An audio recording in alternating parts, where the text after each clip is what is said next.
Ayan, muli magandang tanghali po sa ating lahat. Mga kamading, si kamading po ay bibidyo sa aking lulutuing gulay. Ito po ay talbos ng kamuting kahoy.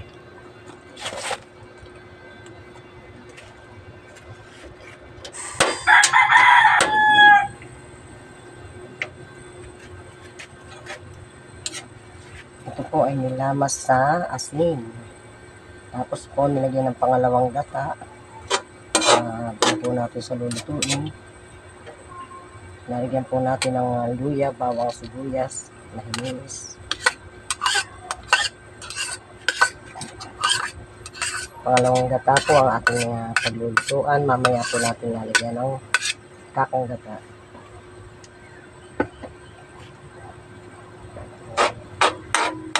Wait po natin siyang kumulo. Bawang, luya, sibuyas, at lalagyan na po natin ang paminta na pinipit.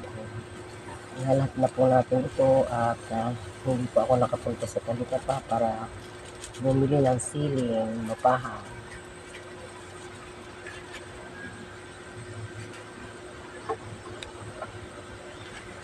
Nilagyan po natin ng kaunting asin. Hindi po ako nakapag-live at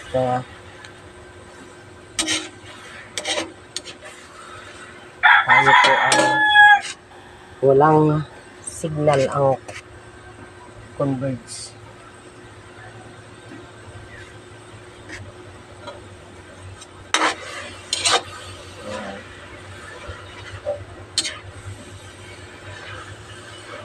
Mamaya po natin ilalagay ang halo.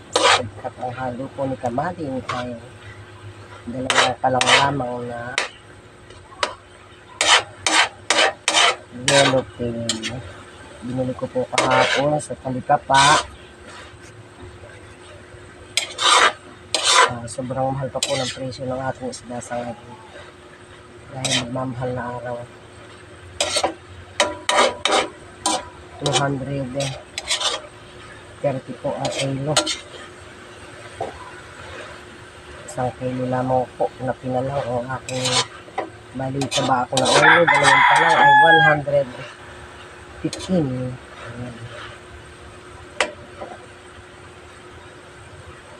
Isasawag po natin dito ay binili kamading na yellow pin. Akin po ako pinapili kahapon. Ayan po. Ayan. At idadagdag po natin yung sabaw niya. Ayan. Kasama po pinarikado.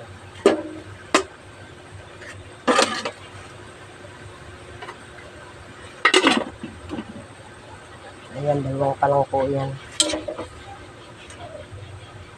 Talaga pong siya ay magdudurog. Dahil siya po ay masarap po naman yun siya ay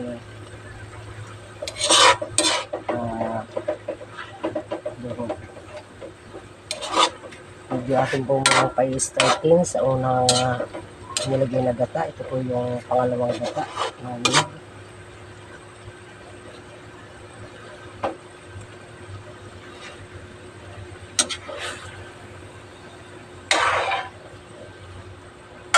Pa po natin ilalagay ang kakang gata.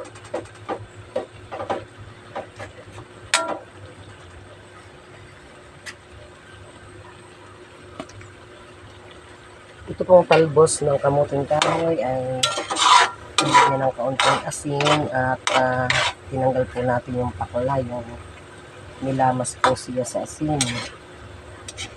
Tapos po ay ganito na po ang ating pamamaraan ng pagluluto.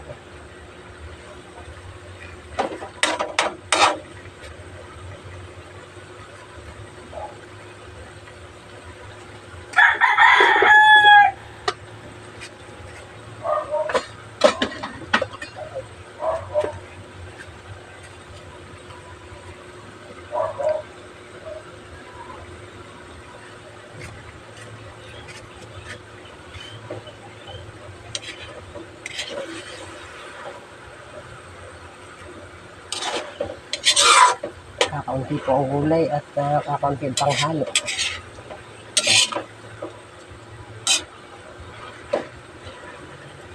Ito po ay nalalain na. Ilalagay na po natin ang tapang gata. Ayan, ayan po.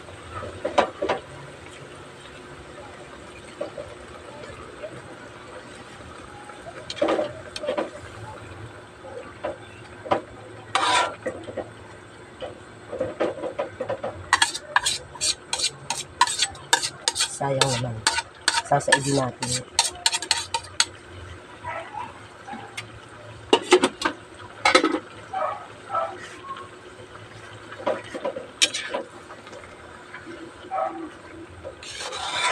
Sana'y sa uling po ako magagatong ng pag-luto. Ay, dito ko na po niluto sa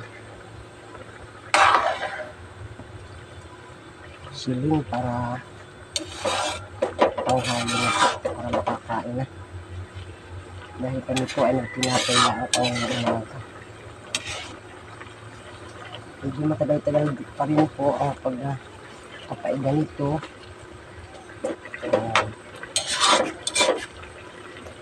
Persado ako.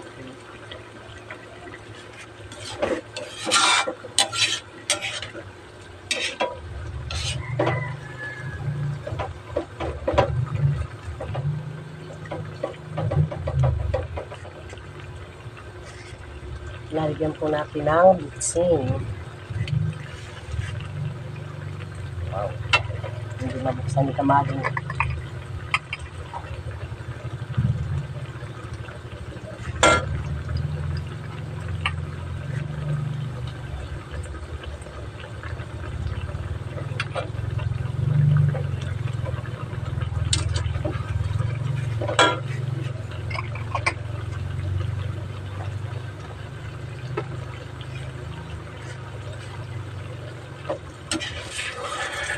Siya po ay alaga sa halo para po hindi siya magtutong.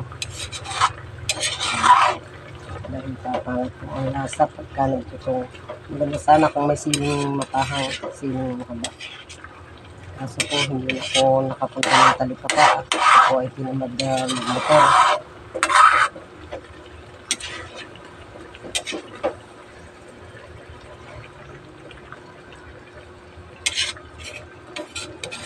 Hindi tumubo yung aking pinatutubong siling haba at saka yung bell pepper.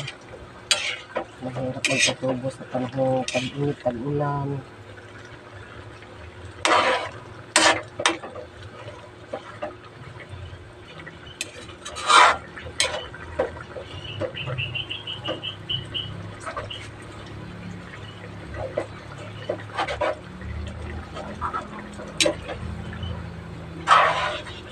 Hindi po pwedeng persado ang ating apoy at madali po siyang matuok, magtutong.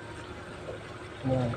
Hihintayin po natin itong maiga bago po natin isi-serve bago po tayo makakain. Ang nagkayod po lang ninyo ba yung aking ihero kasi din po ang naglamas ng pagtatanggal ng katas ng gulay.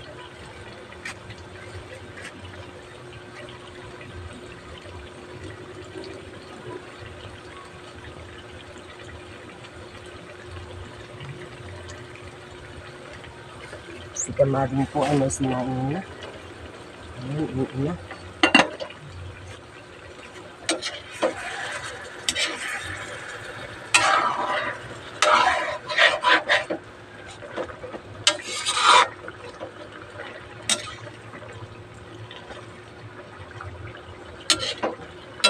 Sana po ako ay magla-live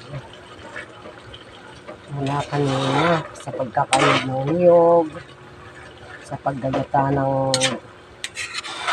talbos ng kamote, sa pagpipiga niya.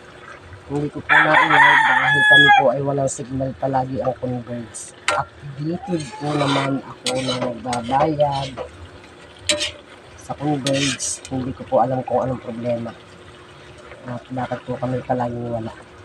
Kami po ay dadalawang gumagamit ng cellphone. Kami lang po mag-asawa, pero kulang po ang kanilang servisyo. Sa Monday po ay mapipilitan akong pumunta ng opisina para magtanong po kung bakit ganito ang kanilang serbisyo ng Telbirds. Palagi pong walang signal. Mabuti po nung nasa Barangay Health Center ako at ako'y naka-duty at ako po ay nakakapag-live ng aking mga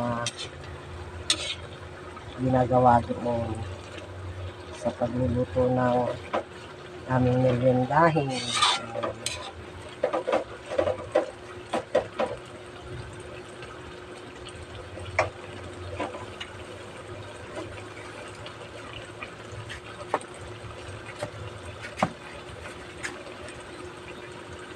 Shoutout po sa lahat ng mga kamading. Ayan, nagluluto po si kamading ng nilaing na kamuting dahon ng kamuting kahoy.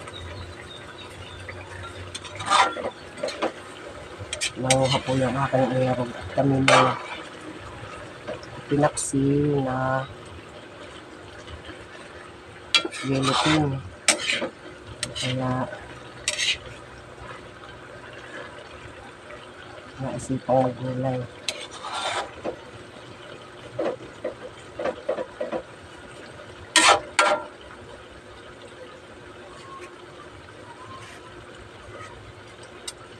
Titikman po natin ang sabaw kung anong kulang.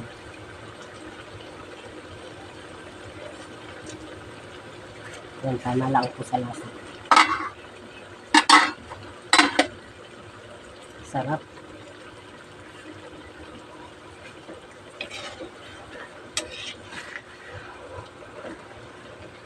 Hindi na rin po ako naglagay ng tanglad at kami po ay namatay yung mga tanim na tanglad nitong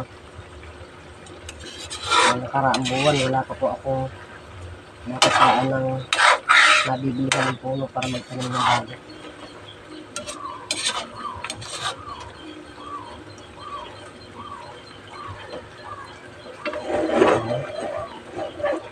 Sobra.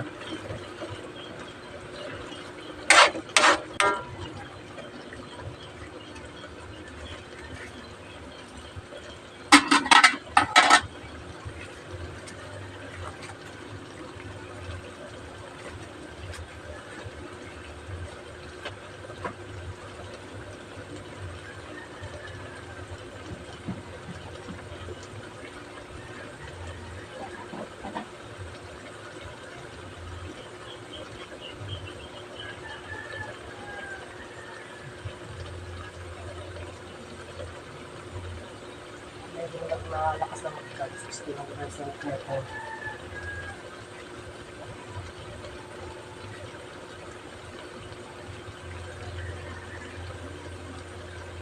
Medyo makulimlim po ang ating panahon ngayon. Parang may plano na namang umulan. Nagtutuyo ako nung aking nilabhan kahapon.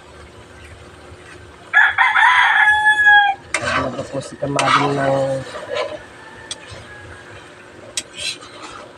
kobre ng kutson at saka po ng punda at tumo.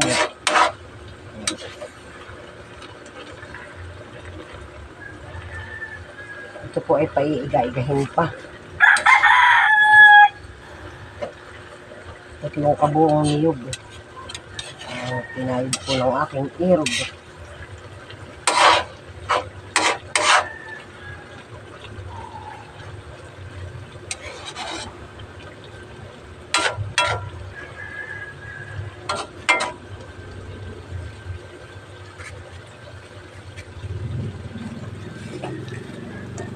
Shoutout po sa Barangay Gumian, RB and Ilson Hernandez and your family dyan sa Barangay Gumian. Shoutout po sa General Nakar, sa mag-anaka ni na Ate Nising, sa buong pamilya po ninyo. Shoutout diyan. Shoutout po kay Brenda and Danny Batalya sa Kasuyo Restaurant. Shoutout po. Shoutout din po sa mag-asawa ni Ben at Tess dyan sa Barangay Dinahican. Shout out po kay Ma'am Okis sa inyong mag-asawa. Ayan.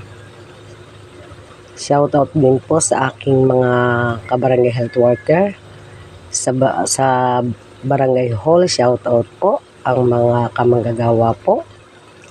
Shout out din po kay Ate Ellen Larguisa dyan sa Canada. Shout out po sa lahat ng aking mga followers, viewers. Naiisa-isa ko man lang po kung medyo may hawak akong mga listahan. Shout out din po diyan kay Ate Lynn Sousa sa mag-anak ni na Ate Nelia. Shout out dyan sa barangay Binahican.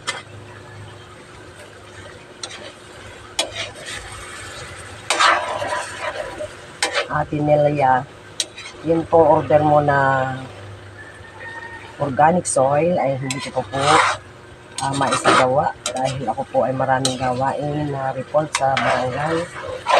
Hindi pa po ako makapag-consolidate, kaya po hindi pa ako asikaso ng pagkuha ng organic, at saka sira pa po yung aming sidecar. Wala po akong pagkakargahan kahit limang sako man laang. Hindi pa po naaayos yung aking anak, yung aking sidecar.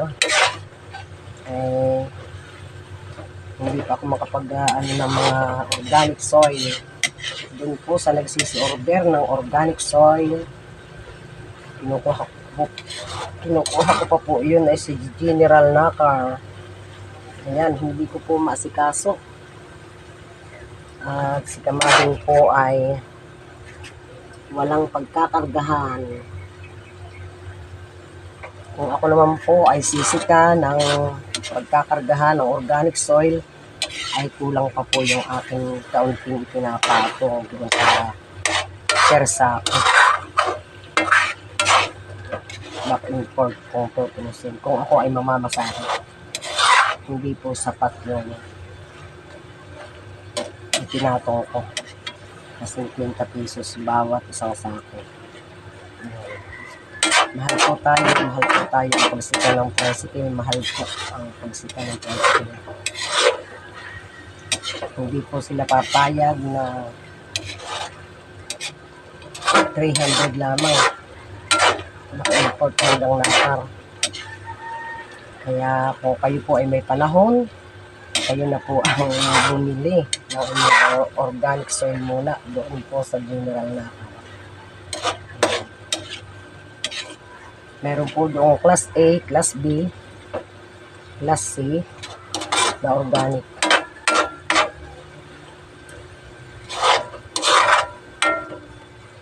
Atin pong pinapaiga para siya ay mantika.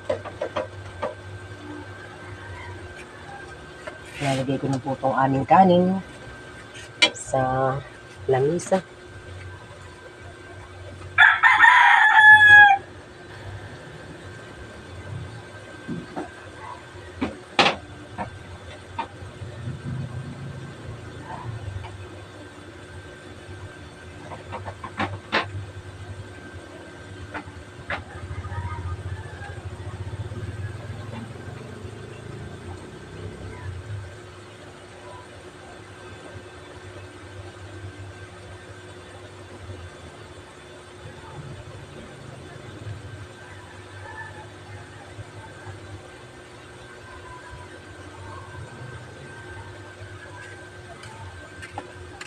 Shout out pala Margie Noliedo Morelia din sa Kuwait.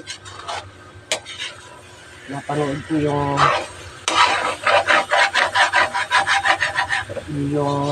live na ikaw ay nasugatan ng kamay. Pinulang sa Hilising. Shout out din po kay Yeye, kay Bunso. Yan sa Hain, Saudi Arabia. Ayan. Bunso, nagluto si ate mo ng gulay. Alam kong ito ang gusto ninyo.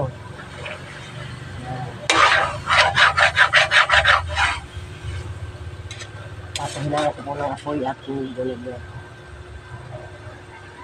Atin pong iinin. Yan.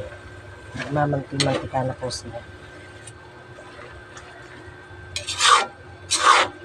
Lahok na lahok po talaga ang kanyang sahog. Yan. Ganito po ang luto sa probinsya. Nilaing na gabi, nilaing na talbos ng kamuting kahoy, binulang lang na talbos ng kamuting gapang,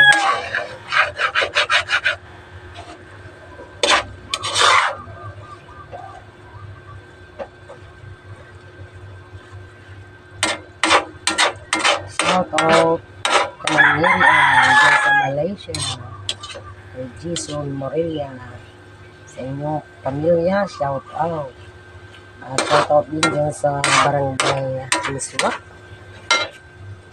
sa mag-asawa ni Joan Lynn at Gilbert Gregorio. Yan, shout out po sa inyo dyan sa Miswa.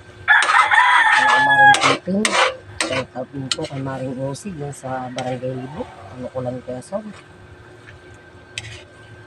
Shout out po sa aming midwife kay Ma'am Pedilino Gloria. Shout out po sa aming nurse kay Ma'am Marinit Aquino. Yan. Papahina yata ang apoy ko.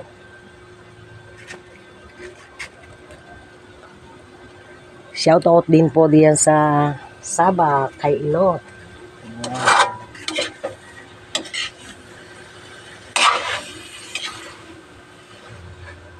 Sana po tuloy ang inyong pagsuporta kay Kamading. Kung nakakakita po kayo ng aking mga ads,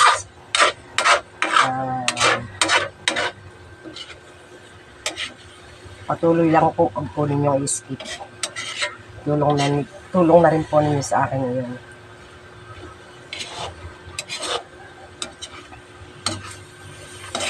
Hindi po ako makakapag-live at talagang laging walang signal ang aming connection. Kasi kasuhin ko po yan sa Monday. Palaging updated ako kung magbayad. Parang medyo nakakapatampo na. Kung lang po lamang, mawawalan uli kami ng signal kahapong maghapon. Alas 10 na ng gabi po kami nagkaroon ng signal. Ngayon po ay mula maga wala namang signal. Kahit tanghali na ay wala pa rin signal. Ayan. Muli maraming salamat po sa inyong panunood sa aking pagluluto ng nilaing na kamuting kahoy. Ayan.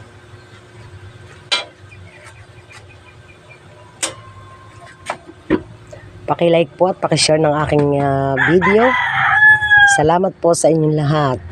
Sa sobrang init po ng ating panahon, minsan na ulan, minsan sobrang init. Delikado po tayo ngayon at mataas po ang init natin.